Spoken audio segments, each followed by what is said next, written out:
சுமங்கலி பவ, தீர்க்க சுமங்கலி பவ, தீர்க்க சுமங்கலி பவ.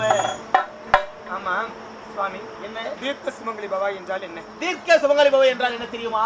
ஒரு பெண் பூவோடும் பொட்டோடும் பூசு மஞ்சள் முகத்தோடும் இருப்பவர்களை பார்த்துதான் தீர்க்க சுமங்கலி என்று உரைப்பார்கள். அப்படி என்றால் கணவரோடு சேர்ந்து வாழும் பெண்ணை பார்த்துதான் நீங்கள் தீர்க்க சுமங்கலி பாபா என்று வாழ்த்த வேண்டும். உண்மைதான், அதான உண்மை. உண்மை.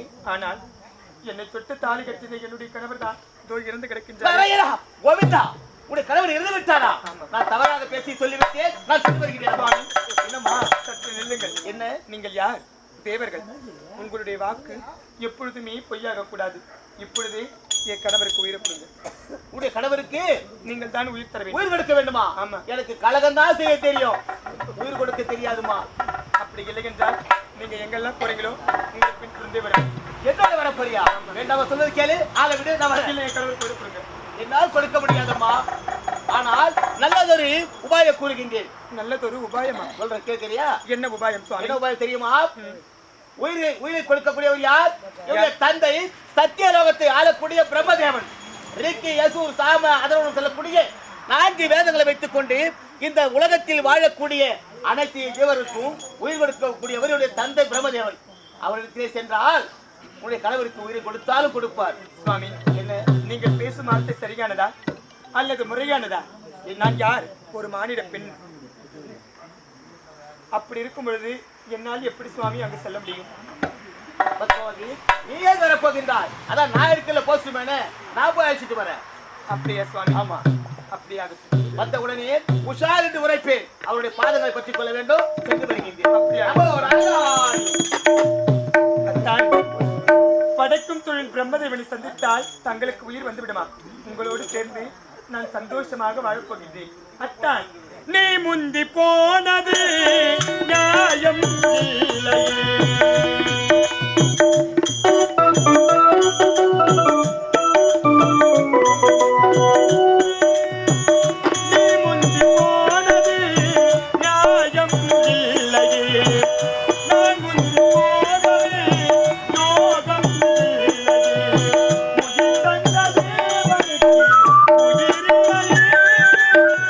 பாலுற்றி பாக்கிட்டே பாலுட்ட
அது மட்டுமல்லாமல் இந்த சக்தி லோகத்தை படைக்கும் கத்தராகி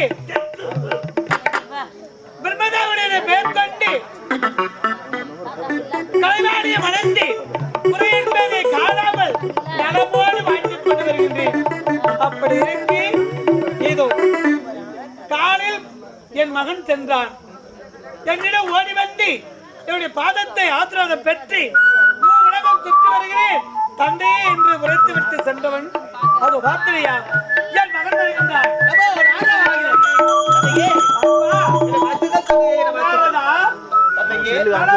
தீரம் சிறப்போடு வாழ வேண்டும். அது போகட்டும். காலையில் ஓடி வந்தார். என்னுடைய பாதத்தை பணிந்து ஆசீர்வாதம் பெற்று உலகம் சுற்றி வந்து கலகத்தை செய்ய வேண்டும் என்று உரைத்து விட்டு சென்றார். மீண்டும் எதற்காக வந்திருக்கேன் தெரியுமா? தந்தையே, பூலோகத்தில் ஒரு ரகசியத்தை அதிசயத்தை கண்டேன். நாரதா, என்ன? உலகம் சுற்றி வரும் நேரத்திலே பூலோகத்திலே ஒரு அதிசயம் கண்டாயா? அதிசயம் கண்டேன் தந்தையே. அப்படி என்ன கண்டாய்? என்ன அதிசயம் தெரியுமா? ஒரு வெள்ளை முள்ளங்கி 2 வண்டிகள் போகிறது. என்னடா வார்த்தை உரைக்கின்றாய்? உடைய வார்த்தை கேட்டால் சிந்திக்கதான் வருகின்றது. எப்படி என்றால் ஒரு முல்லைக்கு 2 வண்டிகள் போகிறது தந்தையே. சொல்வதற்கு சொன்னா கூட கேட்பதற்கு மதி இருக்கணும்னு சொன்னா தந்தையிடத்திலே ஒரு மகள் போய் உரைப்பானா? ஏண்டா ஒரு முல்லைக்கு அது எப்படிடா 2 வண்டியில போகும்? அதை பார்த்து விட்டு தான் வந்திருக்கின்றேன். அது நீங்களும் பார்க்க வேண்டும் அல்லவா? பார்த்துட்டு வந்திருக்கீங்க. நீ உரைப்பது உண்மையாக இருந்தால் அந்த காட்சி நானும் பார்க்க வேண்டுமா? ஆமா, என்னோடு வாருங்கள் பார்க்கலாம். புறப்படி போகலாம்.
குங்குமத்தோடு சிறப்பாக வாழ வேண்டும். மனதார வாழ்த்துகிறேன். அம்மா, என்னம்மா? சுவாமி, தீர்க்க சுமங்கலி பவா என்றால் என்ன? தீர்க்க சுமங்கலி பவா என்றால் என்ன தெரியுமா? இத பரமா, ஒரு பொண்ணு கணவனோடு சந்தோஷமாக பூவும் பொட்டோடு வாழ வேண்டும். இதுதான் உழைப்பார்கள் பெரியவர்கள், மனதார வாழ்த்துவார்கள். அப்படி என்றால் கணவரோடு சேர்ந்து வாழும் பெண்ணை பார்த்துதான் நீங்கள் தீர்க்க சுமங்கலி பவா என்று வாழ்த்த வேண்டும். அதான உண்மை? ஆமா. ஆனால் சுவாமி, என்னை தொட்டு தாலி கட்டின என்னுடைய கணவர் இறந்து கிடக்கின்றாரே. என்ன? உன் தொட்டு தாலி கட்ட கணவன் இறந்து விட்டாரா? ஆமா. ஆண்டவா, இது என்ன சோதனை இருக்கின்றது? நான் மனதான வாழ்த்து விட்டேனே. நீங்கள் இருவரும் தீரும் சிறப்போடு பூவும் பொட்டோடு நிலைத்து வாழ வேண்டும் என்று நான் வாழ்த்து விட்டேனே. உன் கணவன் இருந்து கிடக்கின்றானே, இது என்ன தர்ம சங்கட்டம்? தவறாக வாழ்த்து விட்டேனே. ஆமா, நானும் இல்லை என்று மறுக்கவில்லை. இதற்கு ஒரு மார்க்கத்தை நீங்கள் தான் உருவாக்க வேண்டும். மார்க்கமா? ஆமா. எங்கிடத்தில்? நீங்கள் யார்? தேவர்கள். உங்களுடைய வாக்கு எப்பொழுதுமே பொய்யாக கூடாது. தீர்க்க சுமங்கலி பாபா என்று வார்த்தையினர் அல்லவா? உங்களுடைய வாக்கு பொய்யாக கூடாது என்றால் இப்பொழுது என் கணவருக்கு உயிர் கொடுங்க. பெண்ணே, உனக்கு என்ன புத்தி கெட்டு விட்டதா? எனக்கா? ஆமா, எனக்கா? ஆமா. என்ன வார்த்தை இருக்கின்ற? ஏம்மா, இந்த உலகத்திலேயே ஒரு மனிதனாக பிறந்து விட்டால் பிறக்கும் போது இறப்பு அவன் சிரத்திலே எழுதி விடுவான். ஏனென்றால் படைக்கும் கர்த்தன் நான், படைக்கும் தொழில் தான் செய்கிறேன். இறந்து போனவனுக்கு உயிர் கொடுக்க எனக்கு உரிமை கிடையாது சுவாமி. அது என்னால் முடியாது. தங்களால் முடியாதா? ஆமா. அப்படி என்றால் எதற்காக நீங்க தீர்க்க சுமங்கலி பாபா என்று வாழ்க்க வேண்டும்? ஏதோ யார் தேவர்கள்? உங்களுடைய வாக்கு எப்பொழுதுமே பொய்யாக கூடாது. இப்பொழுதே என் கணவருக்கு உயிர் கொடுங்க. உயிரை நான் கொடுக்க வேண்டுமா? அப்புறமா இது என்ன தர்ம சங்கட்டம்? ஒரு பெண்ணை பார்த்தவுடனே பூவும் பொட்டோடு நிலைத்து கணவனோடு நலமுறையிலே வாழ வேண்டும் என்று மனதார வாழ்த்து விட்டேன். ஆனால் வாழ்த்தின பிறகுதான் உன் கணவன் இறந்திருக்கின்றான் என்று தெரிவித்தது. அப்படி இருக்கும் போது இறந்த கணவனுக்கு என்னால் உயிர் கொடுக்க முடியாது. இல்லன்னா இல்லைன்னா நீங்க எங்கெல்லாம் போறீங்களோ உங்களுக்கு பின்தொடர்ந்தே வருவேன். எனக்கு ஒரு இருக்கின்றால் என் மனைவி கலைவாணி. அவள் என்ன நினைப்பாள்? யாராவது எதை வேணாலும் நினைக்கட்டும். என் கணவருக்கு உயிர் கொடுங்க. அந்த காட்சியை பார்த்து விட்டீர்களா? பார்த்தீர்களா? யோகியா யோகியா என்ன விட யோகியா யாருன்னு சொன்னா உன்னதாண்டா சொல்லணும். என்ன தந்தையே? ஒரு பெற்றெடுத்த தந்தையிடத்திலே கலகத்தை உண்டாக்கி விட்டாய். கலகமா? ஆமா. என்ன கலகம் செய்தேன்? இதோ பாத்தியா? யார்? நீ காட்டிய அந்த முல்லை இதுதானே? ஆமா. இந்த பெண் யார்? உமக்கு தெரியாது? தெரியாதியா? என்ன கேட்கின்றார்கள்? என்னடா டே? என்ன உன் பின்தொடர்தாக வருவது வருவது? என்னை வாழ்த்த வேண்டும் என்று உரைத்தார். உண்மைதான். வாழ்த்து விட்டாய். என்னவென்று சுமங்கலி பாபா என்று சுமங்கலி என்று வாழ்த்து விட்டீர்கள். ஆமா. இப்போது அவன் தொட்டு தாலி கட்ட கணவன் இறந்து விட்டானாம். இறந்து விட்டானா? இறந்தவனுக்கு உயிர் கொடுக்க வேண்டும் என்று சுவாமி என்று உரைக்கிறார். உன்னை கேட்கின்றார். ஆமா. உயிரை கொடுங்க. எப்படி நான் முடியும்? எப்படி முடியும்னு கேட்கிறேன். யார்? சத்திய லோகத்திலே ரிக்கி யசூர் சாம அதனோடு சொல்லக்கூடிய 4 வேதங்களை வைத்துக் கொண்டு இந்த உலகத்தில் வாழக்கூடிய ஈயரும்பு 84 லட்சம் ஜீவ கோடிகளுக்கும் பணி எடுத்துக் கொண்டு வருகின்றேன். உயிர் கொடுக்க அப்படி இருக்கும் போது உயிரை கொடுங்க. முடியாதடா, முடியாது. உயிரை கொடுப்பா. இறந்தவனுக்கு எப்படிடா உயிர் கொடுக்க முடியும்? தானாக வேண்டும். உயிரை கொடுக்க முடியுமா? முடியாதா? முடியாது. முடியாதா?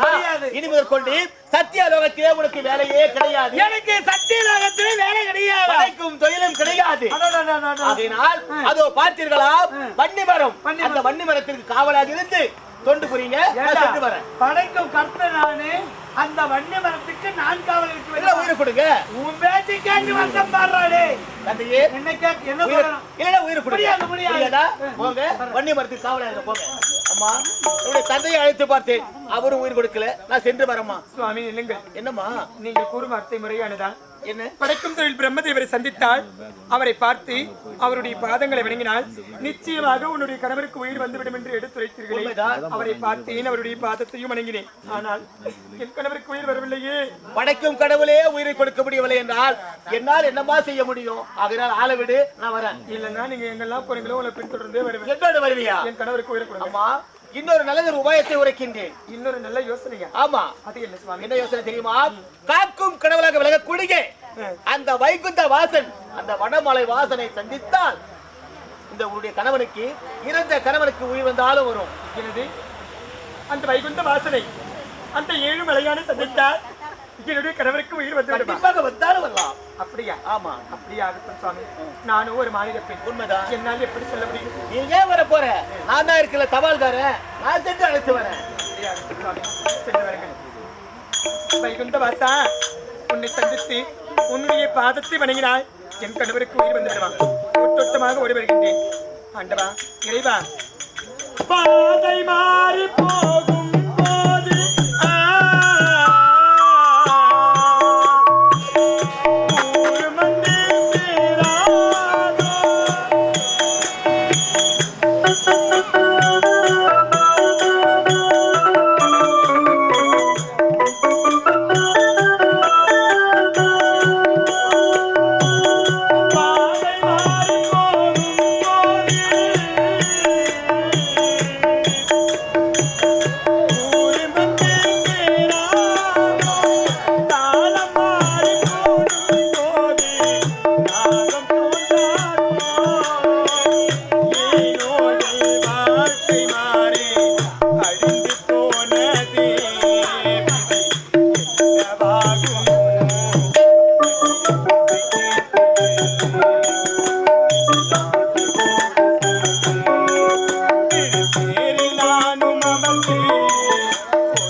பெருமக்களே, இந்த அதிகால வேளையிலே இந்த கிராமத்தில் பிறந்து சீரம் சிறப்புடன் வாழ்ந்து காலம் சென்ற ஐயா முனுசாமி ஐயா அவருடைய பேர பிள்ளைகள் கோகுல் யஸ்வந்த் காஞ்சனா தேவி கருந்தோம்பாடியை சேர்ந்த கோகுல் ஸ்வந்த் காஞ்சனா தேவி அவருடைய பாட்டனார் ஆன்மா சாந்தி அடைய வேண்டும், அவர் சிவலோகபதி அடைய வேண்டும், சொர்க்கத்தில் நிம்மதியாக இழப்பார வேண்டும் என்று தன்னுடைய பேர பிள்ளைகள் இந்த அதிகால வேளையிலே ரூபாய் 101 அன்பளிப்பாக வழங்கியிருக்கின்றார்கள். அன்பளிப்பு வழங்கிய அன்பு செல்வங்களுக்கு முனுசாமி ஐயா அவருடைய அருள் என்றிடம் கிடைக்க வேண்டும் என்று ஆண்டவனை வேண்டி வணங்கி கேட்டுக்கொள்கிறோம். நன்றி, வணக்கம்.